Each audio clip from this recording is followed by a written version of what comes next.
আর তোমরা যারা regular basis এই ক্লাসগুলো অ্যাটেন্ড করো তাদের খেয়াল থাকবে এর আগের ক্লাসটাতে আমি পরমাণুর ব্যাসার্ধের কিরূপ পরিবর্তন হয় পর্যায়ভিত্তিক এবং শ্রেণীভিত্তিক সেই সম্বন্ধে আলোচনাটা করেছিলাম। তোমাদের এই পর্বে আরো কয়েকটা ধর্ম যেমন আয়নাইজেশন শক্তি, তড়িৎ ঋণাত্মকতা এবং জারণ বিজারণ ধর্মের কিরূপ পরিবর্তন হবে পর্যায়ভিত্তিক এবং শ্রেণীভিত্তিক সেই সম্বন্ধে আমরা আলোচনাটা করব।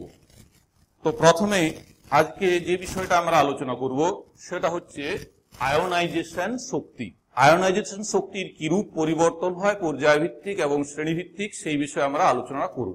এই পরিবর্তন কিরূপ হয় সেটা যাওয়ার আগে আমাদের সবচেয়ে যেটা গোড়াতে জেনে নেওয়ার কথা কি না, আয়নাইজেশন শক্তি ব্যাপারটা কি না। একেবারে যদি আমরা শুরুটায় বলি যে আয়নাইজেশন শক্তি, এর এই নামটা থেকেই বলি, সেটা হচ্ছে কি যে একটা পরমাণুকে আয়নে পরিণত করতে বাইরে থেকে যে ন্যূনতম পরিমাণ শক্তি সরবরাহ করা হয়। এবারে আয়নে পরিণত কিভাবে হয় পরমাণু না, পরমাণু আয়নে পরিণত হয় ইলেকট্রন গ্রহণ বা বর্জনের মাধ্যমে। তো আমাদের আয়নাইজেশন শক্তির ব্যাপারটা কি একটু আমরা ডিটেলসে যাচ্ছি। সেটা হচ্ছে কি যে একটা মৌলের, বিশেষত গ্যাসীয় পদার্থের ক্ষেত্রে যদি ধরি, গ্যাসীয় পদার্থের একটা মৌলের একটা বিচ্ছিন্ন এবং প্রশম নিউট্রাল এবং প্রশম, সে গ্রাউন্ড লেভেল এনার্জি স্টেটে থাকবে, অর্থাৎ ভৌম শক্তি স্তরে থাকবে, সর্বনিম্ন শক্তি স্তরে থাকবে। সেই রকম একটা পরমাণু, তার যোজ্যতা কক্ষ ভ্যালেন্স অরবিট, যে ইলেকট্রনগুলো থাকছে তার মধ্যে মোস্ট লুজলি বাউন্ডেড ইলেকট্রন, সবচেয়ে শিথিলভাবে সংযুক্ত যে ইলেকট্রন, সেই ইলেকট্রনটাকে বের করে এক একক ধনাত্মক আধানযুক্ত একটা আয়নে পরিণত করতে এবং অবশ্যই গতিশক্তিহীন আয়নে পরিণত করতে বাইরে থেকে যে ন্যূনতম পরিমাণ শক্তি সরবরাহ করতে হয় তাকে আমরা বলছি আয়নাইজেশন শক্তি। তাহলে এখন একটা মৌলের ক্ষেত্রে দেখা যাচ্ছে কি যে বাইরে থেকে যে পরিমাণ শক্তি সরবরাহ করলে সেটা এক একক ধনাত্মক আধান বিশিষ্ট আয়নে পরিণত হয়, সেটাকে আমরা আয়নাইজেশন শক্তি বলে থাকি। এখন এই আয়নাইজেশন শক্তি একটা শ্রেণী বরাবর বা পর্যায় বরাবর পরিবর্তন কিভাবে করে সেটা দেখার আগে আমাদের যেটা দেখে নেওয়া দরকার যে আয়নাইজেশন শক্তিটা কি কি বিষয়গুলোর উপর নির্ভর করে। যেমন ধরা যাক, যদি আমরা 1 নাম্বার পয়েন্ট বলি যে পরমাণু সংখ্যা বা পারমাণবিক ক্রমাঙ্ক, এই বিষয়টার উপর আয়নাইজেশন শক্তির কেমন নির্ভরশীলতা একটু আমরা দেখিনি। প্রথমত পারমাণবিক ক্রমাঙ্ক যখন বৃদ্ধি পাচ্ছে, পারমাণবিক ক্রমাঙ্ক বৃদ্ধি পাওয়ার অর্থ তার নিউক্লিয়াসে প্রোটন সংখ্যার পরিবর্তন ঘটছে, বৃদ্ধি পাচ্ছে। এখন প্রোটন সংখ্যা পরিমাণ বেড়ে যাওয়ার অর্থ নিউক্লিয়াসের চার্জটা বাড়ছে। যদি নিউক্লিয়াসের চার্জ বাড়ে সেক্ষেত্রে যদি অরবিটের সংখ্যা স্থির আমরা ধরে নিই, অর্থাৎ একটা পরমাণুর ক্ষেত্রে যে সমস্ত পরমাণুগুলো আমরা আলোচনা করব তাদের যদি অরবিট বা কক্ষপথের সংখ্যা স্থির ধরি, সেখানে যদি নিউক্লিয়াসের চার্জ অর্থাৎ পারমাণবিক সংখ্যা বৃদ্ধি পায়, তার অর্থ কি দাঁড়াবে না, তার অর্থ দাঁড়াবে যে সর্ববহিস্থ কক্ষপথ বা যোজ্যতা কক্ষপথে থাকা সবচেয়ে শিথিলভাবে আবদ্ধ ইলেকট্রনটিকে বেশি বেশি করে আকর্ষণ করবে। নিউক্লিয়াসের চার্জ বৃদ্ধি পাওয়ার অর্থ যে বিভিন্ন কক্ষপথে ইলেকট্রনগুলো আছে তাদের উপর নিউক্লিয়াসের আকর্ষণ বল বৃদ্ধি পাবে। সে সর্ববহিস্থ কক্ষপথের ক্ষেত্রে অনুরূপভাবে প্রযোজ্য। তাহলে যদি সর্ববহিস্থ কক্ষপথের ইলেকট্রনের উপর নিউক্লিয়াসের আকর্ষণ বৃদ্ধি পায়, তাহলে সেই ইলেকট্রনটাকে তার পারমাণবিক যে বিন্যাস বা পরমাণুর বিন্যাস থেকে, পরমাণু থেকে ওই ইলেকট্রনটাকে বের করতে অপেক্ষাকৃত বেশি পরিমাণ শক্তি লাগবে।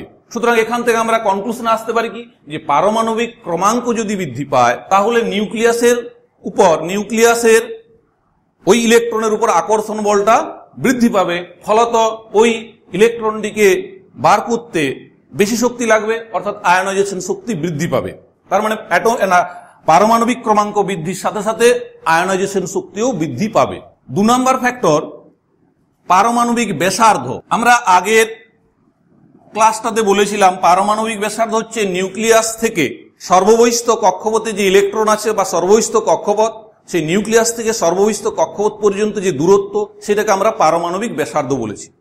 এখন যদি পারমাণবিক ব্যাসার্ধ বৃদ্ধি পায় তার অর্থ নিউক্লিয়াস থেকে সর্ববহিস্থ কক্ষপথের দূরত্ব বৃদ্ধি পাচ্ছে, তার মানে নিউক্লিয়াস থেকে যদি সর্ববহিস্থ কক্ষপথের দূরত্ব বৃদ্ধি পায়, তাহলে নিউক্লিয়াসের সাথে সর্ববহিস্থ কক্ষপথে থাকা ইলেকট্রনের আকর্ষণ বলটাও হ্রাস পাবে আগের তুলনায়। যদি নিউক্লিয়াসের সাথে ইলেকট্রনের আকর্ষণ বল হ্রাস পায়, তাহলে সেই ইলেকট্রনটিকে বাইরে বের করতে অপেক্ষাকৃত কম শক্তির প্রয়োজন হবে, সুতরাং আয়নাইজেশন শক্তি হ্রাস পাবে। অর্থাৎ পারমাণবিক ব্যাসার্ধের সাথে ব্যস্ত সম্পর্কে আছে আয়নাইজেশন শক্তি। থার্ড যেটা আছে সেটা হচ্ছে ইলেকট্রন বিন্যাস বা ইলেকট্রনিক কনফিগারেশন। এখানে ইলেকট্রন বিন্যাসের ক্ষেত্রে কি হয় না, ইলেকট্রন বিন্যাস আমরা দেখেছি যে যত স্ট্যাবিলিটির দিকে যাবে ইলেকট্রন বিন্যাস, স্ট্যাবিলিটি বলতে না আমরা নিষ্ক্রিয় গ্যাসগুলো হিলিয়াম, নিয়ন, আর্গন, ক্রিপ্টন, জেনন ইত্যাদি যে নিষ্ক্রিয় গ্যাসগুলোর ক্ষেত্রে দেখেছি, তাদের বলা হয় ইলেকট্রনিক কনফিগারেশনটা স্ট্যাবল, অর্থাৎ ইলেকট্রন বিন্যাসটা হচ্ছে প্রসম আর কি, সুস্থিত বলা ভালো, সুস্থিত। এবং এদের দেখা যাচ্ছে হিলিয়াম বাদ দিয়ে বাকি সকলগুলো সর্ববহিস্থ কক্ষের ইলেকট্রন সংখ্যা 8 থাকে। অর্থাৎ ইলেকট্রন বিন্যাস যত স্ট্যাবিলিটির দিকে যাবে, ততই ওই সর্ববহিস্থ কক্ষপথ থেকে ইলেকট্রনকে বিচ্যুত করতে বা বের করতে বেশি বেশি শক্তির প্রয়োজন হবে। যতই বেশি বেশি শক্তির প্রয়োজন হবে ইলেকট্রনকে বের করতে, ততই আয়নাইজেশন শক্তির পরিমাণ বেড়ে যাবে। তাহলে আমরা যে তিনটে মূল ফ্যাক্টরে আসলাম, যে পারমাণবিক ক্রমাঙ্ক, পারমাণবিক ব্যাসার্ধ এবং ইলেকট্রন বিন্যাস, এই তিনটে বিষয়ের উপর আয়নাইজেশন শক্তি নির্ভর করছে। পারমাণবিক ক্রমাঙ্ক বৃদ্ধি পেলে আয়নাইজেশন শক্তি বৃদ্ধি পাবে, পারমাণবিক ব্যাসার্ধ বৃদ্ধি পেলে আয়নাইজেশন শক্তি হ্রাস পাবে, এবং ইলেকট্রন বিন্যাস যদি স্ট্যাবিলিটির দিকে যায়, সুস্থিত ইলেকট্রন বিন্যাসের দিকে গেলে আয়নাইজেশন শক্তি বৃদ্ধি পাবে। এই তিনটে বিষয় আমি একটু আলোচনা করলাম এই কারণেই যে এই তিনটে বিষয় আলোচনার মাধ্যমে এবারে আমরা সহজেই দেখে নিতে পারবো যে একটা নির্দিষ্ট পর্যায় বরাবর বা একটা নির্দিষ্ট শ্রেণী বরাবর আয়নাইজেশন শক্তির কিরূপ পরিবর্তন ঘটে। সাধারণভাবে আমরা পর্যায়গুলো এই বরাবর যদি দেখি, এই লাইন দিয়ে আমরা পর্যায় দেখছি। একটা নির্দিষ্ট পর্যায় বরাবর যদি আমরা অগ্রসর হই, লেফট টু রাইট, বাম দিক থেকে ডান দিকে যদি আমরা অগ্রসর হই, তাহলে কি হয় না, প্রথমত যেটা হয়, পারমাণবিক ক্রমাঙ্ক বা অ্যাটমিক নাম্বারটা বেড়ে যায় একটা নির্দিষ্ট পর্যায়ের বাম দিক থেকে ডান দিকে গেলে। একটু আগে আমি ডিসকাশনে আসলাম যে পারমাণবিক ক্রমাঙ্ক বেড়ে যাওয়ার অর্থ নিউক্লিয়াসের চার্জ বেড়ে যাচ্ছে। নিউক্লিয়াসের চার্জ বেড়ে গেলে কি হবে না, সর্ববহিস্থ কক্ষপথে ইলেকট্রনের সঙ্গে নিউক্লিয়াসের আকর্ষণ বলটা অপেক্ষাকৃত বেশি হবে।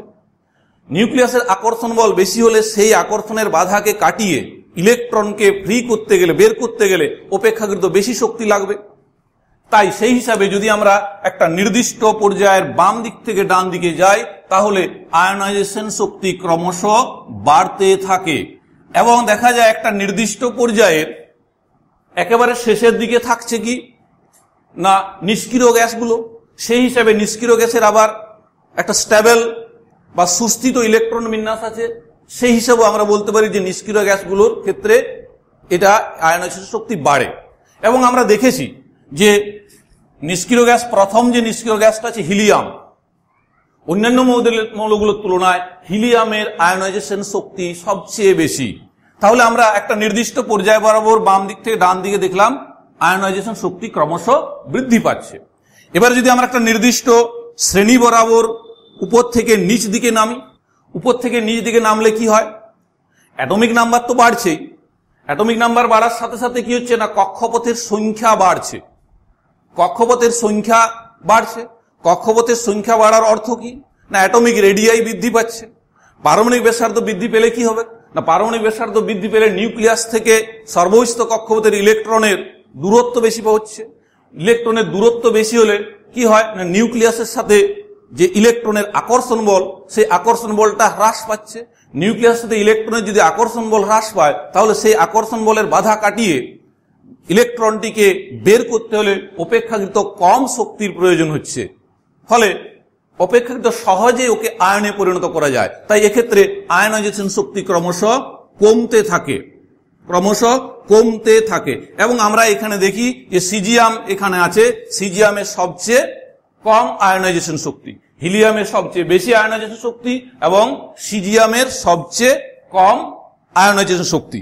এবারে যদি আমরা এটাকে একটা এক্সাম্পলে নিয়ে যাই, যদি একটা বিশেষ মৌল শ্রেণীর ক্ষেত্রে এক্সাম্পলে নিয়ে যাই, যেমন ধরা যাক আমার কাছে যদি এই মৌলগুলো থাকে লিথিয়াম, কার্বন, নাইট্রোজেন এবং বেরিলিয়াম, এই মৌলগুলো যদি থাকে, এই মৌলগুলোর ক্ষেত্রে আয়নাইজেশন শক্তির ভেরিয়েশনটা কেমন হচ্ছে সেটা যদি আমরা দেখি, তাহলে প্রথমত আমাদেরকে কিভাবে করতে হবে, এগুলো পরীক্ষাতে 2 নম্বরের প্রশ্ন আসে যে এদেরকে আয়নাইজেশন শক্তির ক্রম ঊর্ধ্বক্রম বা অধক্রম ইনক্রিজিং অর্ডার অর ডিক্রিজিং অর্ডারে সাজাতে বলে, কিংবা এই চারটার মধ্যে কার সবচেয়ে আয়নাইজেশন শক্তি বেশি বা কার সবচেয়ে আয়নাইজেশন শক্তি কম, এইগুলো কিন্তু নির্ধারণ করতে বলা হয়।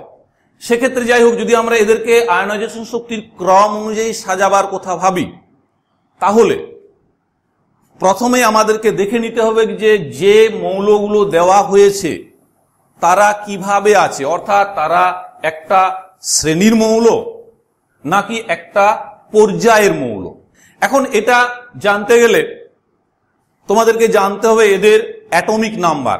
এদের অ্যাটমিক নাম্বার জানলে পরে এদের পর্যায়গত বিন্যাসটা সহজেই জানা যাবে। যাই হোক, আমরা দেখি যে লিথিয়ামের ক্ষেত্রে লিথিয়ামের অ্যাটমিক নাম্বার 3, কার্বনের 6, নাইট্রোজেনের 7 এবং বেরিলিয়ামের 4। যদি এদেরকে এবারে সহজে দেখা যাচ্ছে 3, 4, 6, 7, অর্থাৎ এরা একটা নির্দিষ্ট পর্যায়ে আছে, তাহলে সেই পর্যায়টা কেমন হবে, পর্যায়টা আমরা সাজিয়ে নিই।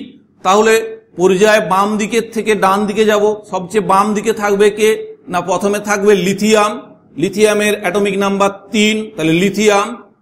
তারপরে থাকবে কি না, তারপরে থাকবে বেরিলিয়াম 4, তারপরে থাকবে কার্বন 6 আর নাইট্রোজেন 7।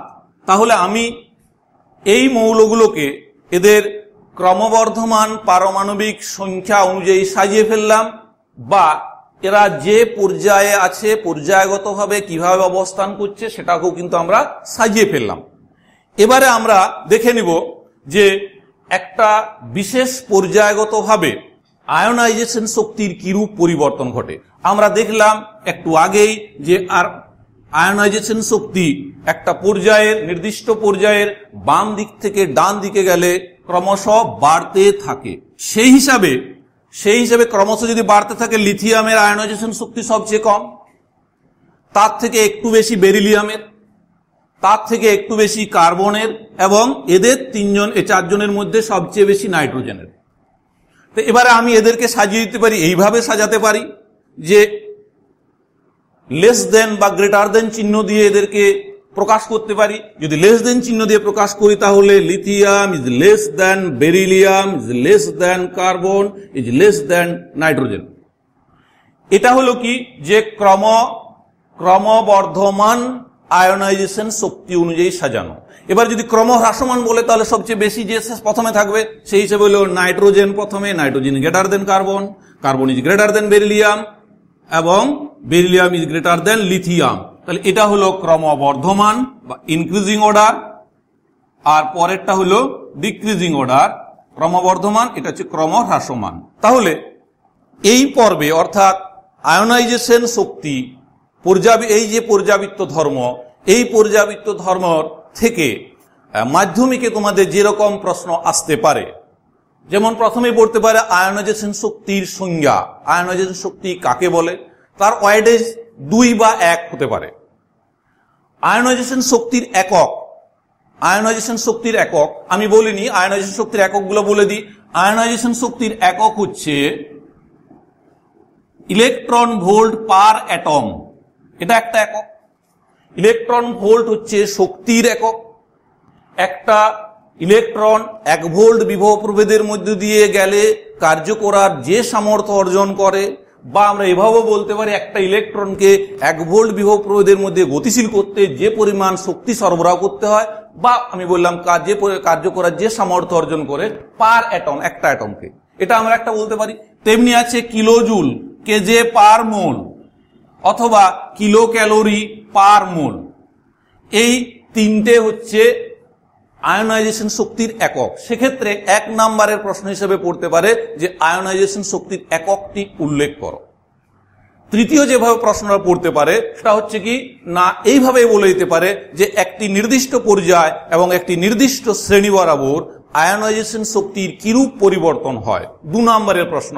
পর্যায় বরাবর বলার জন্য 1 নাম্বার, শ্রেণী বরাবর বলার জন্য 1 নাম্বার, 2 নাম্বার। আর পড়তে পারে কিরকম না, এই যে লিথিয়াম, বেরিলিয়াম, কার্বন এরকম 4টা 5টা বা যাই হোক 3টে এরকম মৌল দেওয়া হলো, তাদেরকে ক্রমবর্ধমান আয়নাইজেশন শক্তি কিংবা ক্রমহ্রাসমান আয়নাইজেশন শক্তি অনুযায়ী সাজাও, এইরকম পড়তেই পারে। এই পর্বে এই জায়গায় প্রশ্নগুলো এইভাবে আসে।